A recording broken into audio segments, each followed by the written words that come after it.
2장 무트로 오른 자라. 이튿날 마침내 주부 자라는 집을 나와 무트로 향해 묻이 헤엄쳐 갔다. 수중 풍경이라야 늘 보던 것이어서 새로운 것이 없었다. 그러나 한없이 넓고 넓은 바다에서 천갈래 만갈래로 부서지는 푸른 물결을 헤치고 가까스로 해안 못앗을 다다랐을 때는 전혀 다른 세상이 펼쳐지고 있었다. 오, 이제말로 내가 인간 세상에 온 모양이군. 햇빛은 번쩍 굶으면 동시에 고깃배는 들락날락, 갈매기는 두루미, 해오록이, 온갖 잡새는 끼룩끼룩, 산골짜기 봉우리에는 떼꽝이 날아들어 부드덕, 바닷가 뱃사장에는 푸른 소나무가 바람에 우줄우줄. 주부는 아찔한 광경에 잠시 정신을 잃었다가 겨우 고단한 몸을 일으켜 뒤뚱뒤뚱 앞으로 나아갔다. 토끼는 산속에 사는 짐승이라 했으니 일단 산으로 갈 지경이었다.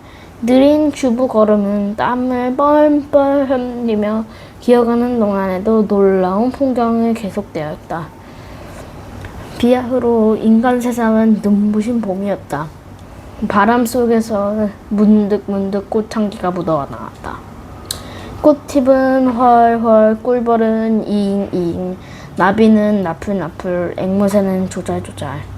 능수버들 낭청낭청, 늘어진 곳에 시냇물은 졸졸, 물고기는 잠잠. 난생 처음 구경하는 신비로운 풍경에 주부의 걸음은 한없이 느려지고만 했다. 이러다 주부는 퍼뜩 정신을 차렸다. 이래서는 안 돼. 얼른 토끼에 가는 구에서 영궁으로 돌아가야 해. 마음을 가다듬은 주부는 어느새 낯선 산길로 접어들고 있었다. 산속 풍경은 들판과 또 달랐다. 빽빽히 우거난 나무가 하늘의 해를 가리며 어두컴컴한 가운데 희하게 생긴 위와 까가리는 듯한 덩어리가 끝없이 이어졌다. 그러나 정작 주부는 더욱 놀라게 한 것은 소용돌이를 치며 흐르며 계곡물 소리였다. 이 곡물은 주르르르, 저 곡물은 우당탕 쾅콸. 12개곡 물이 합쳐서는 구부러지고 하더니 냅다 건넌 바위 돌에 쾅 하고 마주 때리네. 세찬 물줄기가 큰 강으로 내려가느라 거품이 부글부글 물보리가 얼고 산이 울렁울렁 떠나겠네. 주부는 자기도 모르게 거듭 항성을 내뱉었다. 세상에 이런 경치가 있다니 또 있나. 이런 경치가 또 있나. 잠깐 앉아서 구경하는 사이에 어느덧 뉘엿뉘엿 해가 지고 있었다. 깜짝 놀란 주부는 황급히 다시 걸음을 재촉하려고 했다. 그때 문득 폭포수 아래에서 이슬이라도 맞은 듯한 온몸이 물에 흠뻑 젖는 순간 산속 식구가 하나가 생각났다. 그 역시 주부를 발견하고 먼저 인사를 건넸다. 나그네는 어디서 오는 길이지요? 산속 식구는 짐작 유심한 채 하느라 잠반을 뺐다. 주부가 자세히 보니 생김새가 자기와 비슷했다. 이에도 자기가 질세라 점잖게 대답해 주었다. 나라고 하는 이는 북쪽이든 서쪽이든 전치 없는 나그네에겐 마찬가지일세. 그러시는 댁은 누구시오?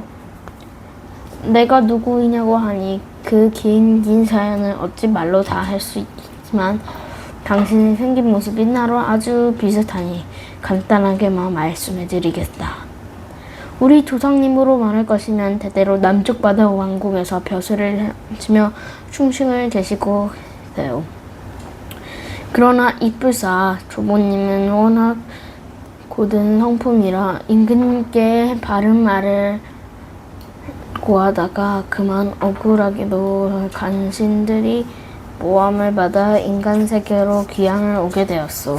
그때부터 조부님이 산속에서 노디며 바위가 위에 겉털 앉아 먹는 것도 있는 채 고향을 그리워하노 노래를 지어 부르셨죠. 그 체조하고 양원의 모습은 마치 옛날 시인 구원과 같다 하여 인간 세계의 사람들은 특별히 이름을 지어주었소. 그게 무엇이오? 남쪽 바다에서 왔다 하면 남녘. 온 세상의 욕심을 성취하도록 홀로 자기를 깨어났다 하면 깰성. 그리고 남선생이라고 부르게 되었소. 그런데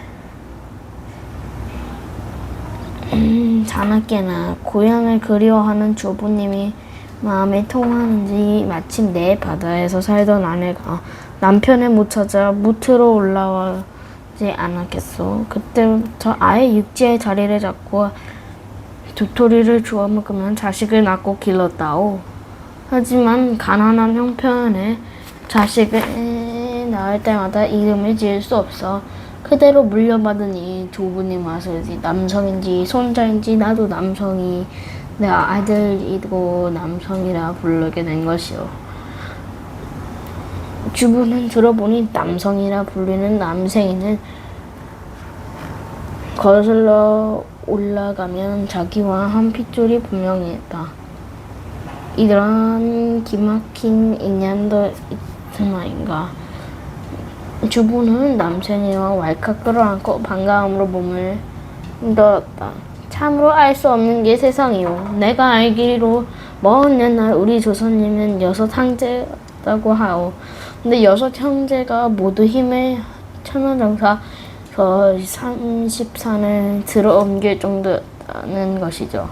그중 내현제는 자손이 아직까지 수중에서 살지만 뒤현제의 자손은 사라져 대가 끊어져 버렸다소. 그래서 내가 살던 이곳엔 이런 노래가 전해지고 있어. 6마리의 새우가 30산을 메고 다니다가 2마리는 없어지고 4마리가 메고 있네. 30산아 흘러 지금은 어디 갔나.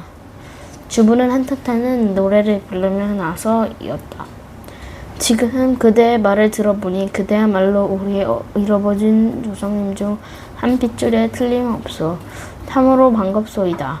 남생이는 주부를 왈칵 끌어안고 감격한 눈물을 흘렸다. 원래 같은 뿌리에서 나온 자손은 육지와 바다로 서로 갈려 살다 이제야 만났으니 반가운 마음으로 이로운 말도 할 수 있습니다. 그나저나 종씨는 어찌하여 그 귀한 몸으로 산을 넘고 물을 넘어가는 길이십니까? 남생이는 높임말에 주부도 예의를 갖추어 대답했다. 다름 아니라 우리 왕궁이 해마다 더러워지다마 더 이상 더 참을 수가 없을 지경에 이르렀습니다. 그래서 용궁을 옮겨 지으려 했는데 좋은 터를 살펴볼 수 않으니까 없지 않겠습니까? 근데 마침 푸른 산에 사는 토끼 눈이 그리다가 용궁으로 모셔낼 때 터를 정하고 이런 먼 길을 나왔습니다. 남생이가 호기심 가득한 눈으로 물었다. 호, 그랬군요. 그래 토끼는 만나셨습니까? 천만에요. 평생을 수준에 살았으니 토끼의 상김새도 전혀 모르는데 어찌 만나겠습니까? 참으로 걱정이 태산 같습니다. 주부의 말을 남생이는 빙그레 웃었습니다. 그런 문제는 라면 조금 더 걱정하지 마십시오. 이곳 산속에서 큰일이 있으면 털 있는 짐승들끼리 모여 회의를 합니다. 나와 두꺼비는 비록 몸에 털이 없지만 자기들과 같은 4마리 달린 짐승이라고 참석을 허락합니다. 그런데 요즘 또 산속에 무슨 큰일이 생겼는지 다가오는 봄여름달에 나양산 치용장에서 모이라고 다람쥐가 소식을 보내왔습니다. 그러니 종씨께는 저희 집에 가서 푹 쉬시다가 그날에 함께 가십시다. 토끼는 물론 산속에 사는 300종이 넘는 털이 있는 짐승도 모두 그곳에 모입니다. 주부는 뛸 듯 깊었으나 잠시 체면을 차렸다. 나야 토끼를 만나보고 보고 못한 짐승들도 구경하니 몹시 기쁘지만 초면에 너무 폐를 끼쳐서 남생이는 고개를 절레절레 흔들었다. 별 말씀은 다 하십니까? 종식에서 조금이라도 도움이 된다면 나야말로 기쁜 일이시다. 그제야 주부는 좋다 하고 남생이를 따라 집으로 갔다. 남생이의 대접은 극진했다. 이튿날 날이 밝자마자 풍성한 잔치를 베푼 가운데 친척들을 불러 일일이 주부를 소개해주자 그 다음 날부터는 친척들이 집이 돌아가면 주부를 초대해 착실히 대접해 주었다. 주부에게는 참으로 난생일에 처음 맛보는 달콤한 시간이었다.